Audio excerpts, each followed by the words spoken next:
Fear the Walking Dead Season 3 finale, Bad Things Begun, and Sleigh Ride. Now this, of course, was the 2-hour season finale, and it was actually really good. I was surprised by how much I enjoyed it. I felt like all the way through, there was actually a ton of tension, even going up to the final moments, and they really leave it just wide open. Like, we have no idea who is dead or who is alive, and I was like, that kind of sucks. I kind of wish we had some sort of definitive answer, at least beyond one character. Like, it's just Madison as our main character is alive, and then everyone else is kind of up in the air. We don't know if Alicia and Strand made it. We don't know if Daniel and Nick made it. You know, if the collapse was too much for them. Technically speaking, we don't even know if Proctor John, actually made it. So he could technically still be alive as well. Like, that was kind of the point. It was like the bridge was cracking under their feet and stuff, but they had time to stand there and look, and he had someone kind of carry him off as he was kind of pissed off with Nick. So it was like, technically, all of these characters could still be alive. There are a couple of official deaths for sure, but I was pleasantly surprised. I was like, I figured I'd be entertained, but I didn't expect it to be this entertaining, because the whole way through, I was just like, I know somebody's dying here, and I was just kind of waiting, because like once things started to build up to a certain point, I could tell, I was like, the way this is about to go is not going to be simple. Like, some people are going to die. I wasn't sure if it was going to be a main character or not, but I knew someone had to die. I figured honestly, I thought for sure at least one main character was dying by the end here, and I guess technically they did do that with some of the characters. I think Troy, I guess, technically was a main character for this season at least, but it was very interesting. Going basically from the very beginning. It kind of starts off simple. We have our characters who are, of course, at the dam, and then things basically backfire because Nick learns the truth, and it's like, oh crap, gotta protect my mom. So, him and Troy head to the dam, and it's like, hey, this whole thing is about to happen. They're gonna attack the dam, and Strand is there, and he's just like, okay, that changes up the dynamic of the entire plan that I had set, which was sell out the dam, kill off these people, save Madison, save Nick, if Alicia happened to be there, which happened in a very different way than anyone was expecting, save her as well. That's who I care about. Me and Daniel are not friends anymore, so, whatever. And I thought that was very interesting, just how things started to slowly play out. And it's like, alright, well, that fell apart for him. How is he going to find his way out of it? Because that's what Strand's character is, like, made off of, is that he makes it out of the worst of situations. And that sort of continues. We'll see what happens when the season kicks up next year. But that sort of happened, at the end of this episode as well. And so, that was like the beginning of it. It's like, okay, well, that sucks for him. How in the world is this going to change now that they know what they're up against? It's not going to be this surprise attack. People are going to be ready to defend themselves. And then, and this is something that I mentioned, they talked about blowing up the dam before, and that definitely became the main factor by the end of the episode. And I figured that that would ultimately, be like the final element of the episode. I was like, that has to be it. It's not going to work out perfectly for either side, and then it's going to come down to a drastic situation that really, like, one person wanted to do. It was like, Efren was like the one guy in the whole series who was like, we should just blow up the dam and give the water to everyone, and then, the water will just recirculate naturally through the air and all that stuff anyway. And he's like the only person in the whole series. I was like, it's definitely going to come down to that, and naturally it did. And like I said, it built up slowly but surely, and that's what I liked about it. And that was like the first step. And it was like, okay, so Nick and Troy, they end up heading out, and it's like, alright, this is what's happening, and they tell them. That falls apart for Strand. Then for Alicia and her friend gets injured when they get hit by a truck, and, her leg is all jacked up, and so Alicia ends up taking her to someone, and that ends up being the Proctors. And so they just so happen to go to, where the leader is, and that's where we get kind of the backstory for this character. We see that he's in a wheelchair, and he has, like, the surgery, and because Alicia's basically there, she ends up being thrown in as the new nurse, and she has to help the Dr. Eddie to basically save this dude's legs. And if they can't save his legs, then they are both dead. So they go through this situation, and ultimately everything works out. And so Alicia is forced to tag along with them, and she's like, alright, well, I don't really know where you guys are headed, but you're expanding. That was kind of this whole thing. It was like, we're expanding to this point, and that's pretty much what's happening. Basically, you're coming with us, and that's all there is to it. And so she ends up on the boat. As they go to the dam, everything's falling apart. Even the people are talking to Strand when he comes down the stairs, after he has his crazy moment with Salazar, and he shoots him, like, through the mouth. I knew he didn't shoot him in the head because I could see the angle he was at. I was like, he's definitely not dead. But he shoots him through the mouth, and he's like, alright, that's not something that Strand ever wanted to do. That's not his character. Even in that moment, he didn't want to pull the trigger. Like, Salazar was totally right about it. He was like, you're a con man, but you're not a killer. And he was definitely right. Like, even in that moment, he was freaking out. Like, he thought he killed him, and then when he did, he's like, oh, he said, oh God, but I feel like it was almost like an oh thank God sort of moment for him. It's like, all right, both of you just leave. Like, I can't kill either of you. Like, that's not me. Just get the F out of here, hide yourselves or whatever. Just leave. And he tried to do that for a long time. With Nick, it was like, please leave. Like, just take your mom and just go. Like, I had a whole deal set up to save you guys, but you had to come in here talking, and now I don't know if that's going to count anymore. And it was kind of funny, like, I think it was like the whole first episode, basically, until they got there. He was just like, please leave. Just, you gotta go. Like, just take your mom, leave. Just go. Like, that's all you need to do is just get out of here. And Nick was not having it, Madison wasn't having it, and there's a lot of turmoil in there as well, because in this episode, or at least in the first episode, first half of it, finally, Madison realizes just how far her son went to protect Troy. And he continued to do it. Of course, he wanted to save Troy from getting killed in like this final moments. Like I don't know, he loved the dude. I really don't know. I still don't understand why he protected him so much. It still makes no sense to me. But even in this moment where he's talking with Salazar, which was a great moment, because I'm like, how is he going to get out of this? Like, what can he say to convince him? And he's able to do it. Ultimately, he's able to, once he utilizes the fact that he killed Otto, it's like, it wasn't Troy, it was actually Jake. He was mad because I killed his dad. And that, he utilized the truth to kind of enhance his lie. And of course, Salazar ends up believing him, he gives him the keys back, and so everything's good. And then that's when Nick is like, okay, it's probably time that we get out of here because, Strand, sold him out. Plus, Salazar, he's a little pissed off. He knows the truth. He just let me go. So we got like 2 issues. It's probably time to take off. And of course, that leads Madison to asking, like, why would Salazar want to kill Troy? Like, what reason is there for that? And she didn't waste any time, really. I mean, he spoke. They had, a little bit of a dialogue. It was like, it was, it's my right to do that and stuff, and it was, it's my home and all that stuff. And she just had enough and was just like, knocked him in the head. He just dropped and looked at her, and she just hit him again. And I was like, well, that was interesting. It was simple and just boom, he's dead now, and that was the end of Troy. I still wish that Salazar was able to do it himself. I kind of hate it when that happens. That's always my thing, where it's like, I always want characters to get, their version of revenge or justice. As he put it when he was talking to Nick. And I was like, that really sucks, because I feel like with everything that happened, it was, well, now that I think about it, I guess in a sense, Madison definitely had a point. It was kind of the camp in general that shot up the helicopter and got Travis killed. But, I guess she still definitely has a point, because, I mean, she's still protecting him too. Like, she could have done a lot.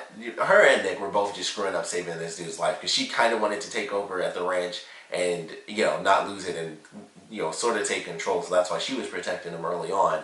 And then Nick came along and was kind of doing the same thing, because he was sort of trying to keep things good, but he also didn't want him to die, because for whatever reason, I swear he was spinning with the dude. Like, they should have just said that he liked him so much that he could not let him die. I would have believed that way more than the illogical steps that he took protecting him like this whole season.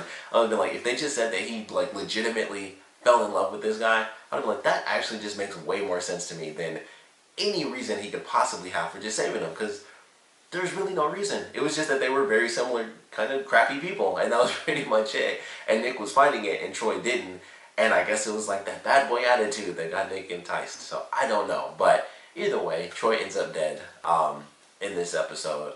And once they have everything all said and done as far as the bombs, Troy's gone, they have their idea to at least take off, and that's when they're finally getting out of there. And of course it's too late. The first set of the Proctors is coming in, they're taking people out left and right, and during this moment, that's where Strand gets confronted by the guy, and he's like, it's supposed to be a surprise and stuff, and he lies and says that these 2 people are dead, which totally backfired on him, because she came out later. I wish I could remember her name, because she died. But she's with Salazar, and she decides to go out, and once everything's starting to get a little bit calmer in an odd sense, because they've kind of started to really sweep through the dam and like kill everybody off, that's where we get the moment where John is like, how did you know Strand? And it was like, well, this is how it happened. And that's when they kind of go through the deal a little bit, and John's pretty honest, which I thought was interesting, because he was like, we had this deal initially to basically spare this woman by the name of Madison. Turns out to be your mom. That deal kind of fell apart because it was supposed to be simple and we just, slide in here, take some people out, the dam is ours, and that's all there is to it. That's not exactly what happened, so that deal is kind of null and void at this point. And Alicia tries to make the deal for herself, like, just in this short time I've helped you out, and that doesn't really matter. It's like, yeah, but there's just issues for him. It's like, just things are just not great like they should be.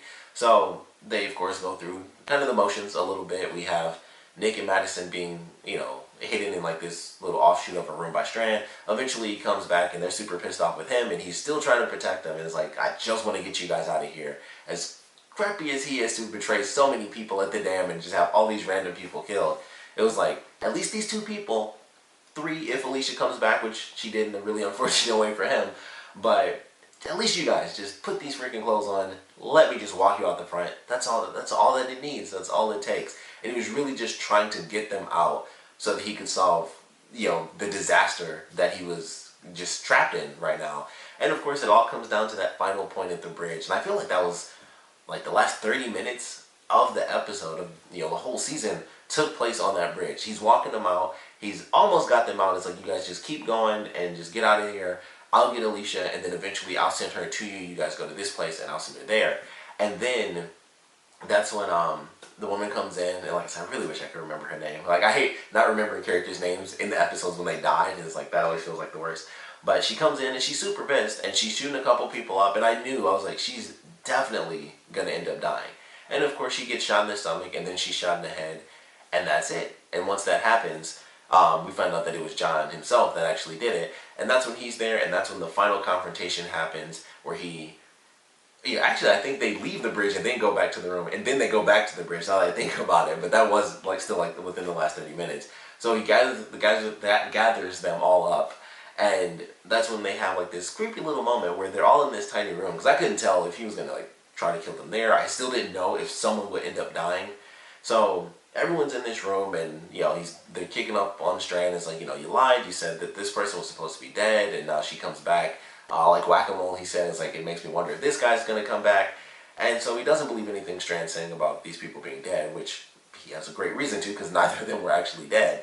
And then it's like, alright, well, all of this was falling apart, and I think it's kind of funny. If Madison and Nick weren't initially a part of the deal, I think it would have been different. But it was almost like, I have to kill all of you because because Strand's, screwed up and you guys are all affiliated with him. It was like automatic that everyone had to die, because it was like he legitimately had no reason to really kill Nick. He didn't know officially, but of course, he was like, once his buddy was like, oh, he was with another guy at the bazaar, it was like, oh, okay, that's why this ultimately ended up falling apart, because of course Strand didn't say who said something, but he was like, someone came back and gave them the hint, and he figured it out from that. So it was like, okay, I don't know officially, but I'm going to assume that I do know, and it's Nick's fault, or at least his friend's fault, but affiliation, like with this guy, is just, you're affiliated, you gotta go. So it's like, well, I gotta kill this person, gotta kill Strand. Well, I can't kill this person because that's the brother of this person, so she'll never, I can never trust her if I kill her brother, so I gotta kill her too. And then it's like, well, the mom's left, so it's like, well, then I gotta kill you. And so it was like he just kind of made this little, like a mini trial. It's like, alright, there's one little issue. It's like, alright, that goes from here to here. Good with you two, but you're connected to this guy who screwed up, and if I kill him, then you'll screw up, and then like I just gotta do it all at once. So everybody's gotta die now. It's like, just gonna kill everybody, takes them all to the bridge to, I guess, make it cinematic, because there's really no reason to do it on the bridge. I guess it makes sense. Then they'd have to drag the bodies like all the way out of the room and stuff. But they go back to the bridge, and they kind of have their final goodbyes. And I guess in that moment, it was kind of weird, because it seemed like he made it official that he was going to kill Strand. Based on what I was hearing, I thought he was going to kill everyone. And then, at least once it got out, once they got to the bridge, that didn't seem like it was actually going to end up being the case. But it was kind of weird, like just the way it played out, it seemed weird. It was like, because you have Madison, Nick, and Alicia, and they kind of go off in their own spot. And then Strand, when he hugs Nick, is like, okay, like safe travels or whatever. And I was like, that sounds like something you would say to someone who's about to live. And I thought it was so weird. I was like, I must have missed something. But like in that whole segment, I thought the whole point was he's about to kill everybody in this room, and then it seemed like it switched when they got to the bridge. So I think there was like something in it that I missed, but I wanted to kind of explain it that way just because that's how I saw the episode. So it kind of caught me off guard when Nick said that to Strand. He was like, "Happy travels," and I was like, "Did I miss something?" So I feel like I did just from that one line. But in that moment, of course, Strand, he does his thing, and he's like, "All right, one little thing you didn't know about, here it is. There are bombs all throughout the dam. Let everybody live. We get the F out of here. No problem." And so, of course, he's about to, at least attempt to, pull out the detonator. And I love the fact that the guy was like, "Oh, you got a hole in your pocket." And he's like, "Oh, crap." And he's freaking out. And so, of course, he's about to get beat up. And then he is actually about to get killed. And that's when Nick is like, "Hey, got the detonator." And so he flicks it and he's like, it says it's armed. And that's when things really start to, get set for that final moment. So Nick makes his arrangements. It's like, you let my sister go, you let my mom go. Ultimately, he decides to let Strand go as well. And he can't go with them because, of course, the detonator has a range. So it's like, without that, there's no leverage. So it's like, all right, you guys get out of here and just go as far as you possibly can up the river. And then I'm just going to detonate this thing. Like, there was no, of course he would have been shot anyway, so it wouldn't have mattered. But he was like, this is basically like my suicide note. And I'm going to end this. Like, that's just how it is. I'm going to end this, and that's all there is to it. So eventually they get on the boat. That's kind of around the time Salazar officially, climbs out of the ladder. And I loved his scene when he was acting like he was super wounded. And the guy was like, this guy's death warmed over. And he kicked the dude in the leg, took the guy's gun, shot him, shot the guy. He took everybody out. He just beat all of them up. And then, like, the dude was wounded that he shot that was coming down the stairs. And he's going up. He's just like, boom, all right. And he, like, just checked his gun. Like, it's nothing for him. He just kills people all the time. Like, no big deal. So, as he's going up, we still have everything going crazy. The speedboat, of course, it stalls. I was like, wow, that's just, like, the crappiest moment in the universe. It was really, like, just the crappy situation in a movie. And I was like, well, that sucks. But something's about to happen here. And ultimately it became entertaining because it wasn't like a trope where it's like, oh, it stalled, but then it works at the last second. That wasn't really the case. Like, that stalling screwed them up because we still, like I said, we don't know if Strand and Alicia technically made it out of that disaster. But if it hadn't stalled, they probably would have been fine. And then it actually did end up being significant that it stalled. It wasn't like, oh, it stalls for tension, and then they were good. It was like, no, it stalled, and they could be dead. I highly doubt it. I'm sure they're fine, but still, that's a crazy situation. So it goes through, they stall, Nick's about to get killed. Like, they don't really believe that he'll detonate it or anything. And we find out that Taka and Wild Dog actually stayed. So Wild Dog is shooting people. He shoots a couple of people. He snipes them. And, Nick kind of has a little bit of protection. And then Salazar comes in and he starts shooting up a couple people. And so, Nick is just like, well, I'm still going to do this. Like, even if they can help and kill these people and Salazar can help and take these people down, doesn't matter. And he still sets off the dam, which I thought was very interesting that he chose to do that. But at the same time, it kind of made sense because if he didn't and they stayed there, they wouldn't have nearly enough people to protect them because so many people were wiped out. And of course they would just come back. So it was like, well, this is it. Sets it off. Unfortunately, his family as well as Strand are not able to get far enough. So they get caught in the current, and that's when Taka and Wild Dog are just like, crap. Like, they're gone, and it's like, well, I guess we're headed north. So we might actually see them. I would be curious if we do get to see them again. But it's just like, well, dang, we wanted to help, but it seems like, they might be dead. Like I said, John himself is kind of walked off by one of his allies, and then Salazar kind of grabs Nick's arm, or grabs his shoulder, and they kind of just look at the water as the bridge is crumbling beneath their feet, and we don't really know what happened. And then that's it, and then, we have like that final crazy Christmas thing with Madison, which was kind of happening throughout the episode, which is cool. Admittedly, I love that only because we got to see a bunch of characters. We got to see Luciana in the first one, and I was like, I did not expect to see her, at least not in this capacity. I mentioned a couple things that I wished happened, none of which actually came true, which really sucks. But we did get to see Luciana. That was one of the things I wanted. I was like, I want to see what's happening with her character. Unfortunately, it was just like a crazy dream sequence thing. But we got to see Luciana. Like in this crazy sequence, she had a baby, and in the first one, Alicia was also dead. And so then we have the second one, and we get to see like Travis and Otto, Jake, and Troy. Taka's there. That one dude whose name I can't remember, who like was trying to kill himself, and then he had to have Alicia kill him. So they had some cool little moments, and it was mostly just getting to see characters that are no longer in the show. So that's why I really like those moments the most. But we have that final sequence, and I like the way they did it too, because it ended up being like the dream was her being pulled out of the grave during that sequence was supposed to be her near death, and the fact that she fell back into the grave was actually her surviving. So I thought that was a cool way to do that. And so of course she ends up, washing up as people are kind of coming down to, pick up water, and she just says hi to this little girl. Pans out as this rushing water is going, and a bunch of people are collecting water, and that's the end of the season. And I was like, okay, wish we got to see more of who was gonna live, or who is, still alive. But the stuff that I wish happened did not happen. We did not get to see Luciana, at least in the actual present, as far as what her storyline is going to be. We never got to see those two characters from the extra passage miniseries that they did before this season, and they just never ended up working that in. So I was very surprised by that. I'm super curious what's going to happen, because of course, John Proctor, I assume, is going to be alive, because not every single person he had went to the dam. Like, I have to assume there were still people, left at the base. They didn't just take literally every single person. That doesn't really make sense, even though it seems like it. It doesn't make sense, because you never know. Even if you think it's going to be the perfect situation, you don't leave your whatever base you have, you don't leave it completely unattended. So there are still going to be people there. And of course, Alicia's friend is there. I don't know what that means for her character, if we'll ever see her again, but I assume that, John Proctor is still going to be alive, and he will be one of the main villains for the next season, if not the main villain. So I am looking forward to that, because I do like him as a villain. He's super calm. Calm villains are always cool. They're always entertaining to watch. But it's kind of up in the air. We don't know who's alive. We don't know who is dead. And naturally, they destroyed the dam. There is, like, every freaking season, multiple times a season. Can't live here anymore. It's destroyed.